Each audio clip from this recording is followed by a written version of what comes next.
NEET case को लेकर लोगों के जहन में कितना गुस्सा है, ये मैं हर दिन देख रही हूँ। लोग चाह रहे हैं कि इस पे बात हो, आवाज उठाई जाए, यहां तक कि देश दुनिया में और क्या हो रहा है, बिहार के ज्यादातर लोगों को इससे मतलब नहीं है, क्योंकि वो सिर्फ और सिर्फ इस बात पे फिलहाल फोकस करना चाहते हैं कि नीट छात्राओं के साथ कुछ गलत ना हो।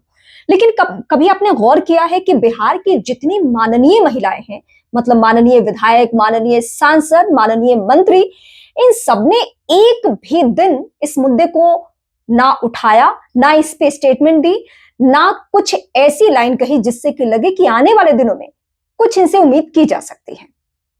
कुछ यहाँ पे महिला नेत्रियों का मैं नाम लेती हूँ। हालांकि ज्यादातर बिहार की महिलाएं जो विधायक या मंत्री या फिर सांसद बनती है, वो सब जुगाड़ से, या तो कभी वो पैसे से बन जाती हैं, या फिर किसी का पति क्रिमिनल हो, बाहुबली हो तो वो बन जाती हैं, या फिर कोई मैथिली ठाकुर जैसे लोग लकी होते हैं और चार गाने गा लेते हैं तो वो विधायक बन जाते हैं। ये इन सारे बिहार की महिलाओं की उपलब्धि है। श्रेयसी सिंह अपने पिता की वजह से राजनीति में है।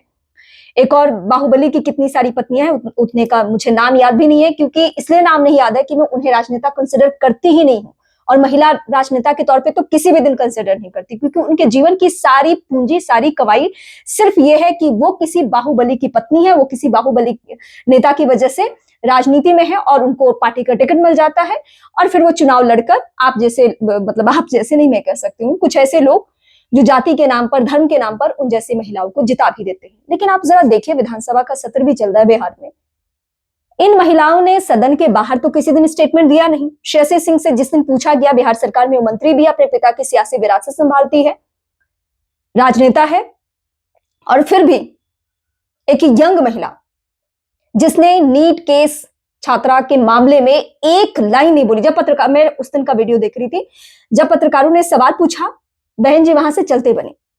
मैथिली ठाकुर कहती हैं कि बहुत सारे मुद्दों पे जब उनसे बात की जाती है, अरे प्रवक्ता है ना पार्टी के, मुझसे अलीनगर का सवाल पूछे। क्यों मैडम, दिल्ली से जाकर अलीनगर की सिर्फ विधायक बनेंगे आप और सिर्फ अलीनगर पे बात करेंगे? आपको तो पूरे बिहार पे बात करनी चाहिए। आप इतने फैन फॉलोअर्स के साथ चलती हैं और महिला भी हैं, और इतने भी अब छोटी नहीं है कि आप इस पे स्टेटमेंट ना दे सके। आप तो विधायिका हैं फिलहाल।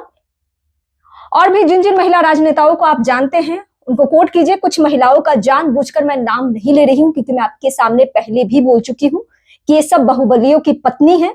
इनके बारे में मुझे इसलिए नहीं बोलना है क्योंकि मैं इनको राजनेता कंसिडर ही नहीं करती हूँ। जिनके पतियों के क्राइम के बारे में वो महिलाएं खुद कभी कुछ बोलती ना हो, बिहार की किसी बेटी को क्या इंसाफ दिला पाएंगी? जिनका पूरा का पूरा प्रोफाइल एक क्राइम रिकॉर्ड कर रहा हो, वो क्या किसी मसले पर बोलेंगी?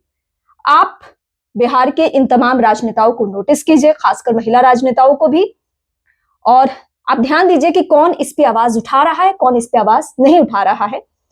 सत्र चल रहा है, प्रेशर बनाने की जरूरत है ताकि फिलहाल ये विधानसभा का मुद्दा बने। विधानसभा में आप ये भी नोटिस कीजिए कि विपक्षी पार्टी इस मुद्दे को किस तरीके से उठा रहे हैं, नहीं उठा रहे हैं।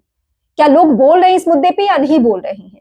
राज्यपाल के अभिभाषण के दौरान कुछ लोगों ने जस्ट ऐसे उठाने की कोशिश की, लेकिन बिहार में फिलहाल हॉस्टलों की स्थिति, बिहार में बच्चों की पढ़ाई की स्थिति क्या है, इस पे फोकस किया जाना चाहिए, और सदन में शायद इस बात की चर्चा हो तो ज्यादा बेहतर होगा। और ये सब तभी संभव होगा जब आप आवाज उठाएंगे।